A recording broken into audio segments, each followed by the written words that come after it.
Hi, everybody. It's me, Jessica Lahore, Hey everybody, it's me, Kelela Cortez. and we are your Denver Divas coming back with another fabulous review of season 13. But this is episode 2 of RuPaul's Drag Race. Before we get into the episode review, make sure that you comment and subscribe and interact with us. Hit that little bell so that you don't miss out on any notifications. Take the time to go to Kelela Cortez's channel and myself's so that you cannot miss out on any content that we're releasing. But sit back, sit tight as we walk through episode 2 of RuPaul's Drag Race season 13.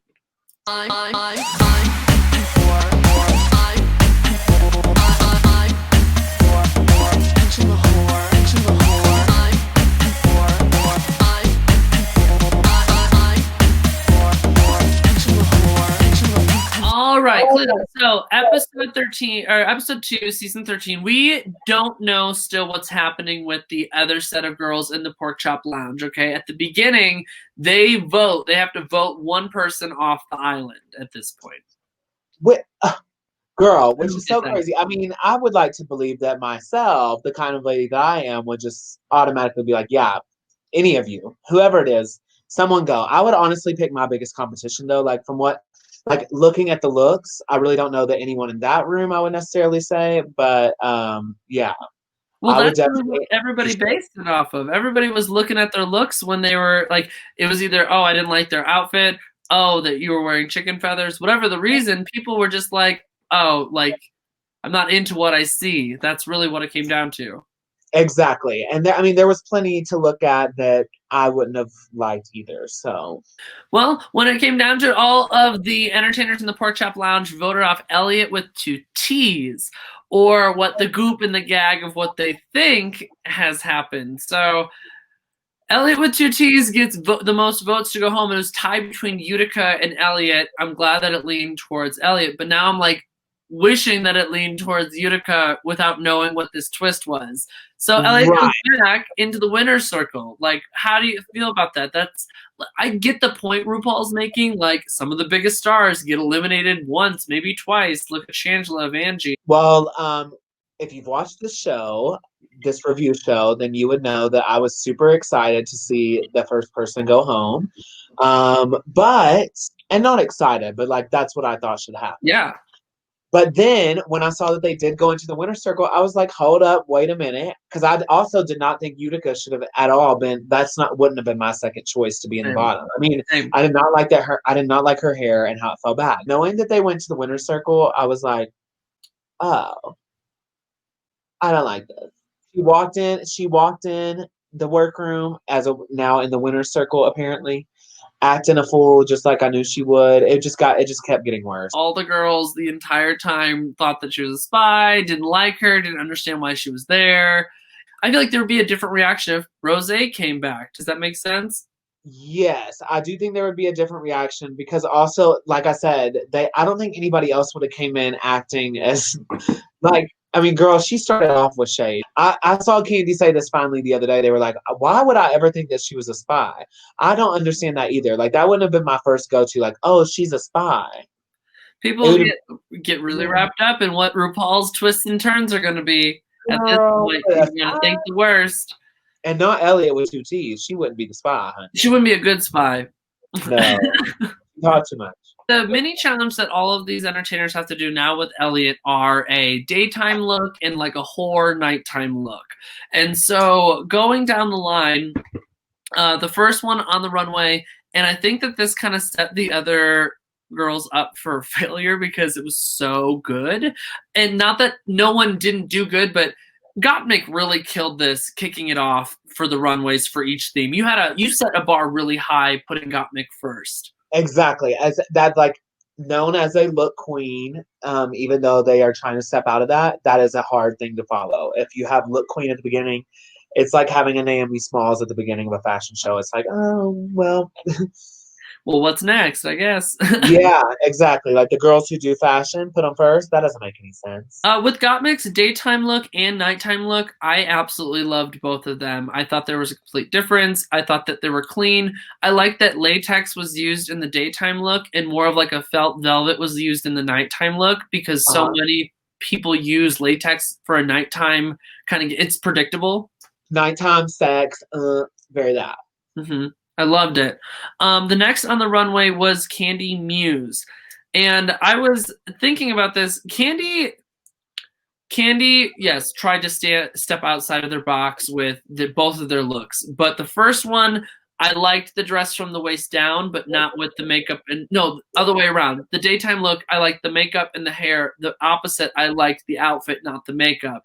I feel like Candy stepped outside of her box without being authentic to herself. So she was trying to be something without like showing who she is with her fashion, because she could have put two great looks together if she didn't try so hard.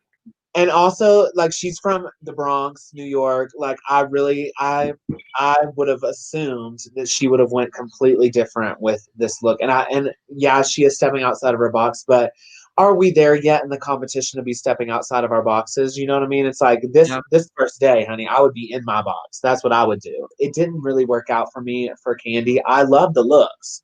Both looks are good for me, but they're not good for the theme. And I feel like that is always a thing, especially me in a review show that I'm going to talk about. You should stay on theme because they're asking you for something, honey. Mm-hmm. Don't take too many liberties. It's not your show, honey. It's RuPaul's show. The next person that came down the run was Lala Ri.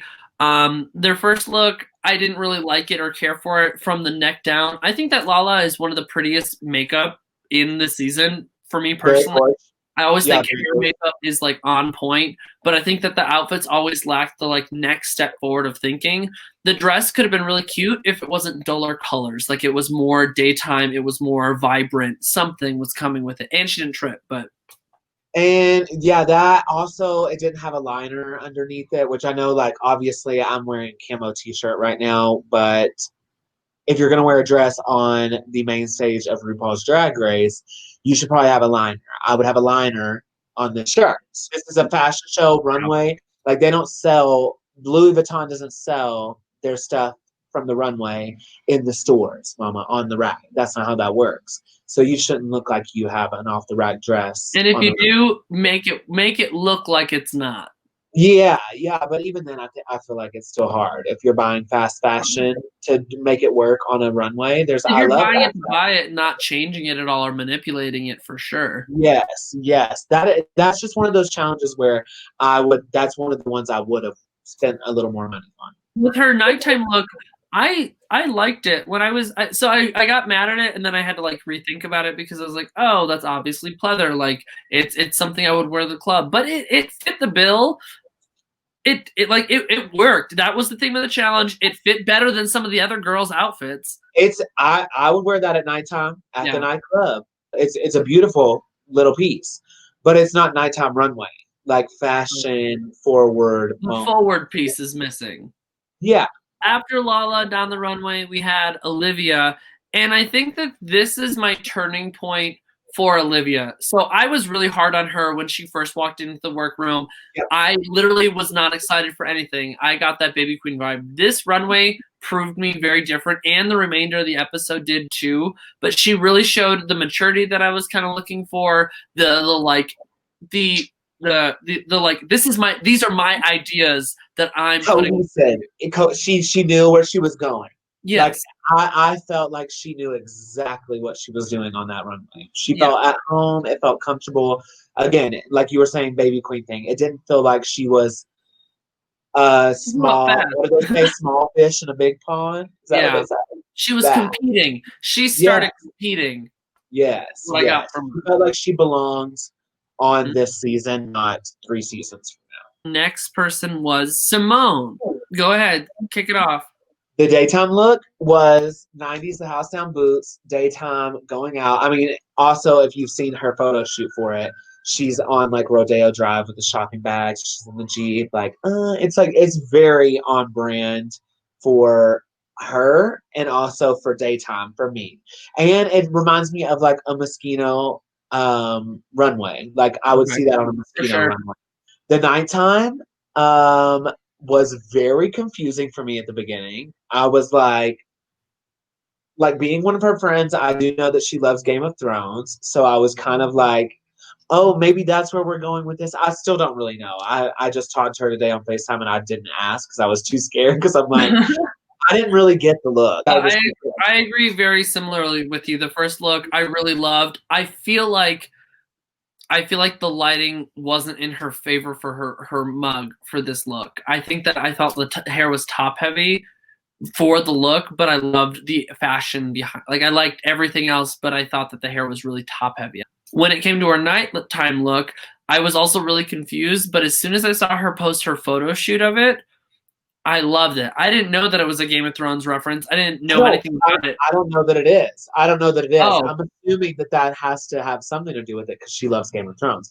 I don't know. I just don't understand the medieval part, or it looks medieval to me. I was really confused, and I think that I enjoyed it when she put a setting behind it, when she actually put a photo shoot to it. But on the runway, I did not enjoy it. Yeah, I just didn't get it for a minute, but I really do feel like there had to be some pull from Game of Thrones or something. The next down the runway we have after Simone, Tina Burner. At this point, I'm kind of hating that everything I'm seeing is red, orange, and yellow.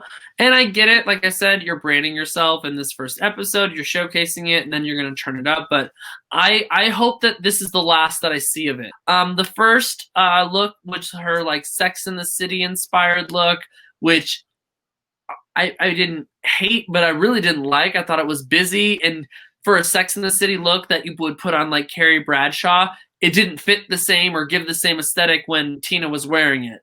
Like, yeah, I can tell you for that look specifically, I think for me, I would have loved to have seen it in different fabrics. It was just too draggy to be what the reference she was going for. Like I love a good reference and then dragging it up.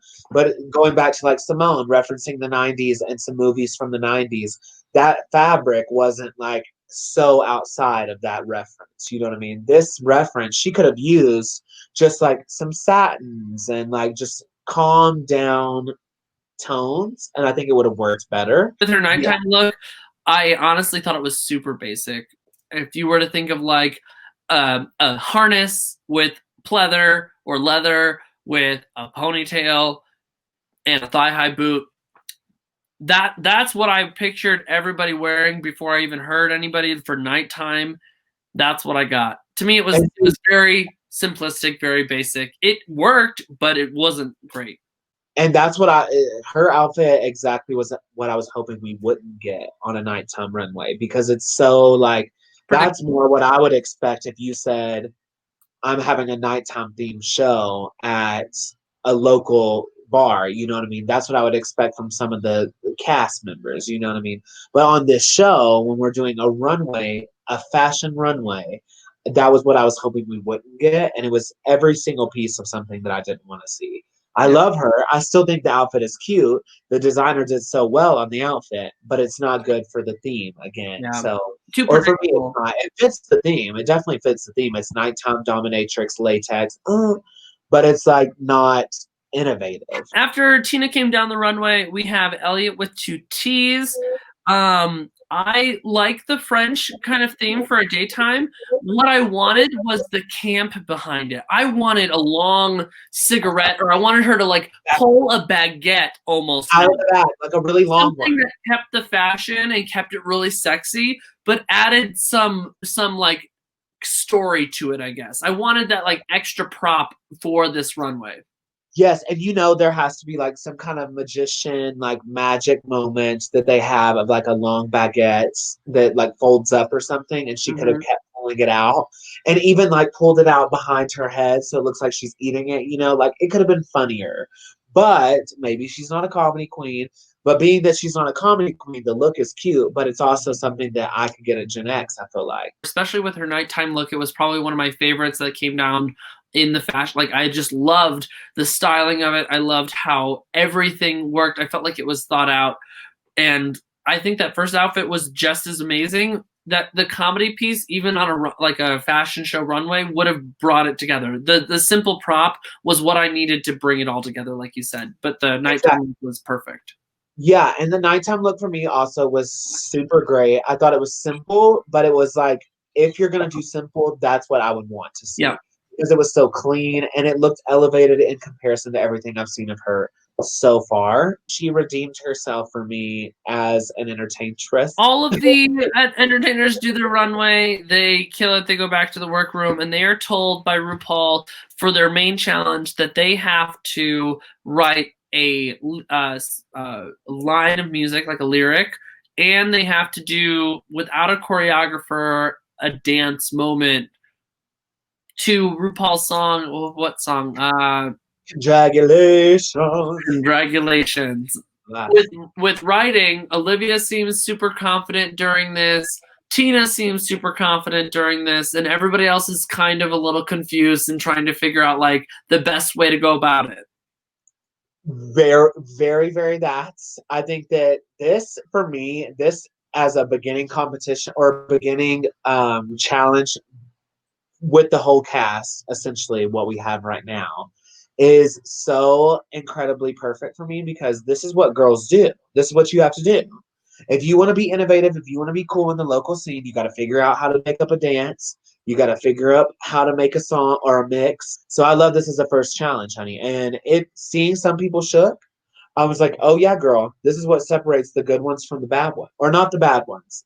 Well, and the thing is, it has nothing to do with how good of a singer you are. They want to see your confidence in the lyric writing, putting your voice forward, and your dancing. They want to see you feel like you're able to do it. They don't care if you're amazing at it. Oh, no, yeah, you don't have to be an amazing singer at all. You can make a bitch track. You can do whatever you need to do. They go through rehearsals and they're going to perform, and I have to just call it out really quick. The biggest thing that annoyed me, and I understand both sides of it, Elliot not saying that they're a professional dancer, I have multiple feelings on. As a professional dancer at one time in my life, before I became a full-fledged lady of the evening,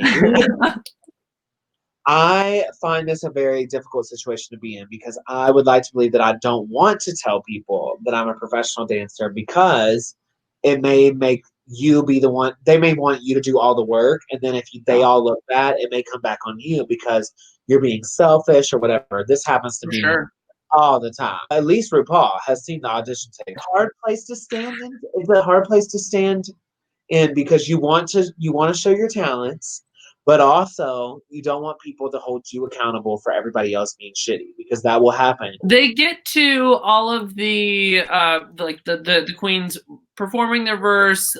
They get to show off their dance moves to the judges down the runway. The theme is La May, but the performance challenge itself, how do you feel about how it went? For me, got me. And I realized that they wrote that themselves. I was like, okay, that shit's empowering. We live. But I was very worried for them because if you remember during rehearsal, they got kind of nervous when they heard that and everything, as if everybody and their mother didn't know Gottmik was trans before they went on the show. This part was all. Well, not only that, but also not knowing that everybody would hear your verse. No, still, it's all for TV for me because they all know. I feel like you all know that. If we're going to talk about the looks on this part of it, this was not my favorite Gottmik look.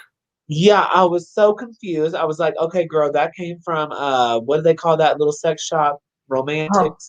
It was romantic, but it looked more like a swimsuit. Like it didn't even look like a sexy lingerie. It wasn't my favorite, and it's not what I would have thought of for this. If I was Gottmik, now for me, honey, I might wear the bodysuit, girl. I might do that. But for her, I didn't understand. Next up would have been Candy Muse, Sister Candy Muse. Now, Miss Candy Muse knows this. She needs captions. We need captions. And if you're going to speak that fast, you also should probably think about if we can hear what you're saying.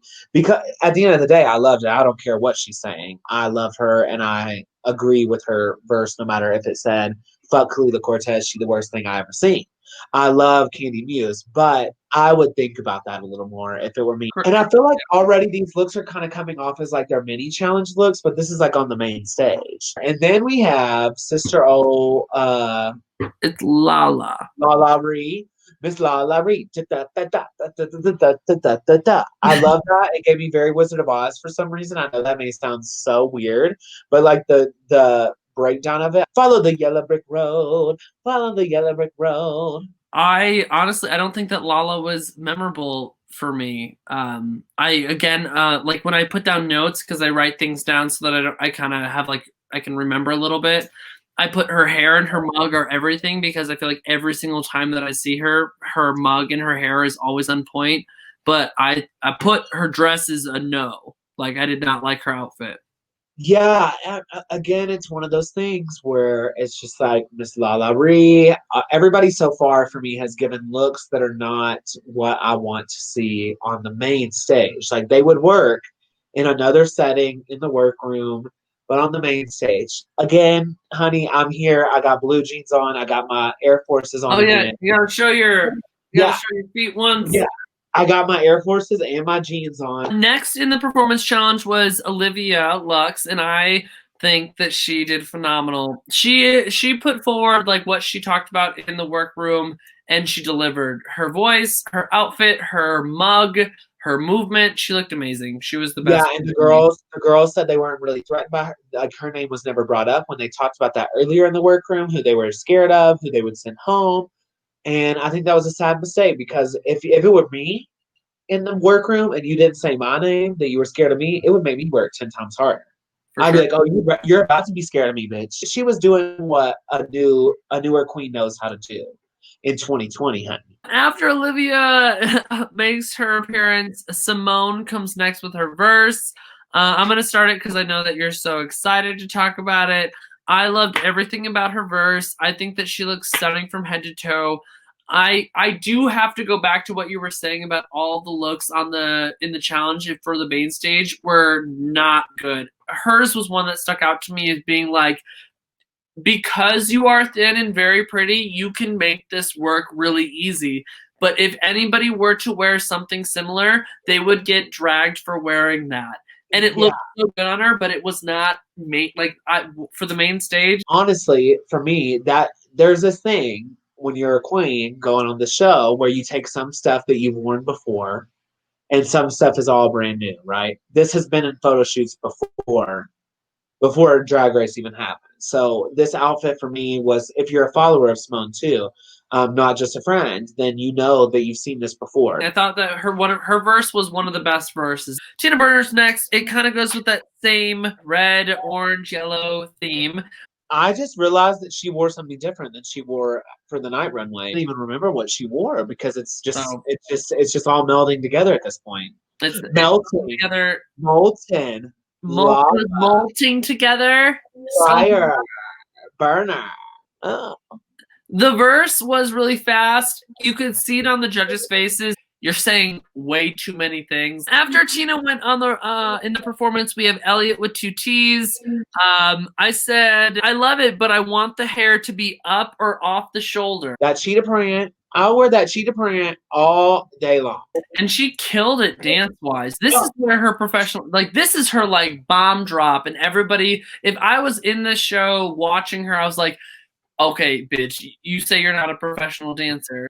But I will say, I still just couldn't. She just fell in the background for me. So after this performance challenge, we get to see them all do a runway. The theme is LeMay. I don't know what LeMay is, so I don't have a costume as LeMay. I had no idea either. And even after watching this runway, I still feel like I have a very, very thin line of understanding of what LeMay is. So yeah, I don't. Well, if it's gold LeMay, I know what it is. We're gonna go through the looks as they go down the runway. First up is Gottmik, and again, setting that bar really high for what you're gonna see. Gottmik looked amazing, and I don't give a fuck who made the outfit. I didn't really know who made the outfit. If you're paying attention that much to who made the outfit, then you clearly care about who made the outfit, honey. I don't care who made the outfit. She looked good. I couldn't agree more. Candy Muse came out, and I really liked it, but I also didn't like it. I liked it because I felt like of all of the looks that I saw in this episode, this was the more authentic to her. But the reveal, when I saw the underneath, it was cute, but it was a bra and a panty, but the panty made it look, it was just unflattering, the bra and panty. So I liked it, but it was not. It was a very safe look for me. I would wear it today. I mean, well, actually, I couldn't wear it. That fucking panty was a diaper, but she's trying to just go outside a little too much, you know. And Candy Without Muse being needs to hurt. stay inside. Yeah, Candy Muse needs to stay inside. That's where she needs to stay. She don't need to be outside. There's coronavirus outside. She needs to stay inside. Next down the runway was Lala Ree. Loved the outfit. I loved the gold. I loved how it fit. Her mug and her hair looked amazing. Lala Ree was a great runway for me. Yes, Lala Ree was giving you full-fledged drag, honey. If I don't know what Gold Lame is, but now I know what Gold Lame is because of Lala Ree. The next one after Lala is Olivia Lux. I'm not gonna lie. Olivia's photo shoot made me like her outfit. On the runway, I did not like her outfit. From the neck up, her hair, her mug looked beautiful, but the dress did not look like it was meant for her. Like, it did not look like it. Oh, because it looks like it was meant for her drag grandmother. I've never understood why, if you're like under the age of 30, that you want to look like you're in your 60s. The dress is cute. Everything is cute for me. Everything's working, but just not on someone who is of her age. Girl, you started 2 years ago and you look like you've been doing drag for 50 years. Simone is next on the runway, and this has got to be probably my top two favorite looks that are on the runway for this challenge. It was so unique. It was so, you've never seen a boxer on stage since Kenya Michaels. I know that was said, but there has not been one. And she did it so elevated that if anyone tried to repeat it, they couldn't do it as good. Yeah, you'll never be able to do it again. After Simone comes on the runway, we have Tina Burner. I'm thankful that Tina did not do red, orange, and yellow. However, the Tin Man was such a loose interpretation of LeMay. We've had Wizard of Oz as a challenge already. And also, if you're going to do a silver person on the runway, I did a silver person that was significantly better than Tina Burner, and that's no shade, it's just the truth. And Detox, already on the runway for Drag Race, did a better silver person with a different theme on the runways. Your silver was better than Tina Burner's, I will say. Although I like Tina Burner's look, though. I will say I like it. I will just say that it's again one of those things where it's like, girl, you've been auditioning for this show for so long and you're bringing this. If it's a LeMay outfit entirely, I take back everything that I said, because that it works really, really well. It's the same kind of thing like the boxer. You were creative and you put a story to it. We have one final contestant that makes it down the runway, and it's your favorite contestant, Elliot with 2 T's. I feel like this is something that I would expect to see on the runway, especially being last in comparison to what I just saw on the runway. If Elliot started this off, I can see myself being like, yeah, this is super cute, because it is cute. The colors are cute. It didn't fit the best, but it looked like a clean, polished ice dancer, Irish step dancing kind of dress. Because it was at the end and you had so many fucking fabulous looks beforehand, it was too predictable. Like, Elliot was what I would expect to see on the runway. Did you say Irish step dancing? Yeah, her dress looked very Irish step dancing. It made me feel like it was an ice skating Irish step dancing dress. No, I'm agreeing with you. I'm saying, why the hell would she wear that on the main stage? Because she looked pretty. Because she did look pretty. No. That's it. No. We go through all of the acts and the judges' critiques and the runway outfits, and it comes down to a top 2. No one is getting eliminated. Nobody's even mentioned as the bottom 2. However, in Untucked, they think that the bottom 2 is going to be Gottmik and Candy. That's how they concise that. The top Candy's emotional. Candy is an emotional being. Surprise. I have a rule. If you're on Drag Race, you get 1 cry. And if you're going to use it on the 2nd episode and you got 14 more to go, you better pick a good moment to cry, because there are some girls that cry way too fucking much. I would have picked Simone. I was thinking it was going to be Olivia, but I didn't think it was going to be Olivia. Simone definitely did the best to me, and Olivia Lux, my eye went to her first in the congratulations lip sync. So. And you couldn't even miss out on the fact that when you hear RuPaul say you have star quality, what a gag that is to hear. RuPaul's never said that to any other contestant, and to hear that, I can't even imagine how Simone felt during that. They lip sync together against each other, and it's Dua Lipa's "Break My Heart." And Simone, without a doubt, killed that performance from start to finish. And I think that this is what I was saying in the last lip sync that I saw Olivia in. Her young performance style comes out in these lip syncs. The panic of acting out what I'm hearing for the song. Whereas I feel like Simone, from start to finish, literally felt like the person that was singing the song to me, and I love seeing that in a performance. I was kind of confused a little bit. When I talked to Simone today, she said she loved the song. I felt like it was not like her favorite song to lip sync to, but Olivia, to me, I kind of feel a little differently. The way she acted it, I loved. Simone was the winner of this lip sync, and she won $5,000. What a great first prize. We get to see next week when we bring the girls that were in the Pork Chop Lounge to the center stage for their challenges, because all 13 queens are still in the running for RuPaul's Drag Race crown. Kelela, right now, who is in your top two? Definitely Simone. I mean, she's laying the house down. And then it would be honestly a tie for me with Gottmik and Olivia. I have Simone, Gottmik, Olivia now. Olivia was my questionable one, and then Tina I see being in the top four. Kelela, this was such a great review. I'm excited to see what happens next week. Everybody make sure to continue to comment, subscribe, tune in, and see our opinions as we predict what is going on with season 13 of RuPaul's Drag Race.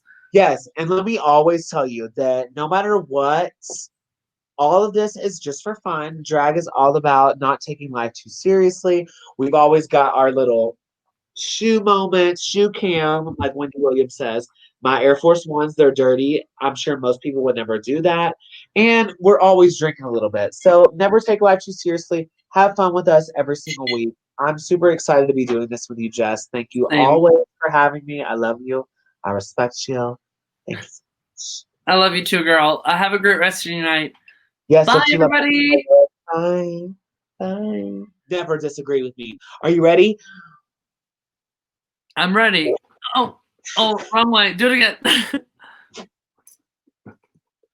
Okay, I hit you a lot, girl.